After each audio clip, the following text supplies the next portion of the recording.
ಕನ್ನಡದಲ್ಲಿ ಒಂದು ಸಿನಿಮಾ ಬರ್ತಿದೆ, ಹೆಸರು ಕೆರೆಬೇಟೆ. ಈಗ ನೀವು ನೋಡ್ತಿರುವಂಥ ವಿಡಿಯೋ ಏನಿದೆ, ಇದು ಈ ಕೆರೆಬೇಟೆಯ ಒಂದು ಹಳ್ಳಿ ಸೊಗಡಿನ ಹಾಡಿನ ರಿಲೀಸ್ನ ಸಂಭ್ರಮ. ಶಿವಮೊಗ್ಗದ ಕುವೆಂಪು ರಂಗಮಂದಿರದಲ್ಲಿ ಈ ಒಂದು ಕಾರ್ಯಕ್ರಮ ನಡೆದಿತ್ತು. ತುಂಬ ವಿಶೇಷವಾದ ಸಿನಿಮಾ ಇದು. ಮಲೆನಾಡಿನ ಸೊಬಗೇನಿದೆ, ಆ ಸೊಬಗನ್ನು ಇಲ್ಲಿ ತುಂಬ ಅದ್ಭುತವಾಗಿ ಚಿತ್ರಿಸಿರುವಂಥದ್ದು.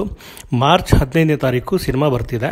ಅದಕ್ಕೂ ಮೊದಲು ಸಿನಿಮಾದ ಹಾಡುಗಳು, ಸಿನಿಮಾದ ಟ್ರೈಲರು, ಹೀಗೆ ಸುಮಾರು ವಿಚಾರಗಳ ಮೂಲಕ ಚಿತ್ರದ ನಾಯಕ ನಟ ಗೌರಿಶಂಕರ್ ಈ ಚಿತ್ರವನ್ನು ಪ್ರಮೋಟ್ ಮಾಡ್ತಾ ಇದ್ದಾರೆ.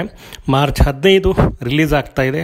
ಒಂದು ನಿರೀಕ್ಷೆ ಇದೆ, ಕಾರಣ ಈ ಸಿನಿಮಾ ತುಂಬ ನೆಲಮೂಲದ ಒಂದು ಪದ್ಧತಿಗಳನ್ನು, ಆಚರಣೆಗಳನ್ನು, ಕೆರೆಬೇಟೆ ಅನ್ನುವಂಥ ಒಂದು ಹಬ್ಬವನ್ನು, ಜಾತ್ರೆಯನ್ನು ಇಲ್ಲಿ ತುಂಬ ಅದ್ಭುತವಾಗಿ ಬಿಂಬಿಸಲಾಗುತ್ತಿರುವಂಥದ್ದು.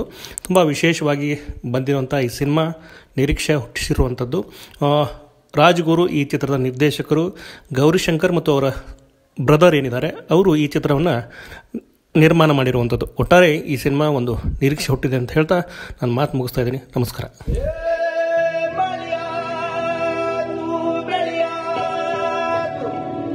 ನಮ್ಮ ಕೆರೆಬೇಟೆ ಅಧಿಕೃತವಾಗಿ ನಾಳೆ 15ನೇ ತಾರೀಕಿಗೆ ರಾಜ್ಯಾದ್ಯಂತ ಬಿಡುಗಡೆ ಆಗ್ತಾ ಇದೆ.